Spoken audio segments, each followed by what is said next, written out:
രാഷ്ട്രപതി ദ്രൗപദി മുർമുവിന്റെ കേരള സന്ദർശനം തുടരുകയാണ്. വർക്കല ശിവഗിരിയിൽ ശ്രീനാരായണ ഗുരു സമാധിയുടെ ശതാബ്ദി ആചരണം രാഷ്ട്രപതി ഉദ്ഘാടനം ചെയ്തു.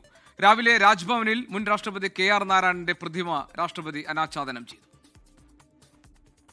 Through his teaching of Jati Bhedam Moto Desam Edu Millade Sorbaru, he proclaimed that world is a model about where all live in brotherhood without any distinction of caste and faith.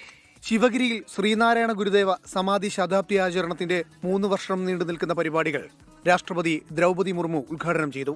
മാനവികതയുടെ തത്വമാണ് ഗുരു പഠിപ്പിച്ചതെന്ന രാഷ്ട്രപതി ശിവഗിരിയിലേക്കുള്ള യാത്രയിൽ വഴിയിൽ കാത്തുനിന്ന വർക്കല GHSSലെ വിദ്യാർത്ഥികളുടെ അടുക്കലേക്ക് രാഷ്ട്രപതി എത്തി.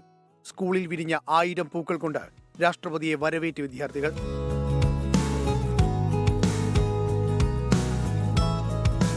രാവിലെ രാജ്ഭവനിൽ മുൻ രാഷ്ട്രപതി KR നാരായണന്റെ പ്രതിമ രാഷ്ട്രപതി അനാച്ഛാദനം ചെയ്തു.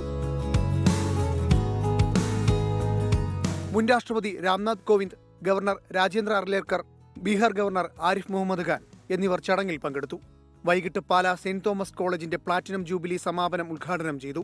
ഇന്ന് കുമരകത്ത് തങ്ങുന്ന രാഷ്ട്രപതി നാളെ എറണാകുളം സെന്റ് തെരേസാസ് കോളേജിന്റെ ശതാബ്ദി ആഘോഷത്തിൽ പങ്കെടുക്കും. 4 ദിവസത്തെ സന്ദർശനം പൂർത്തിയാക്കി വൈകിട്ട് ഡൽഹിയിലേക്ക് മടങ്ങും. 24 തിരുവനന്തപുരം.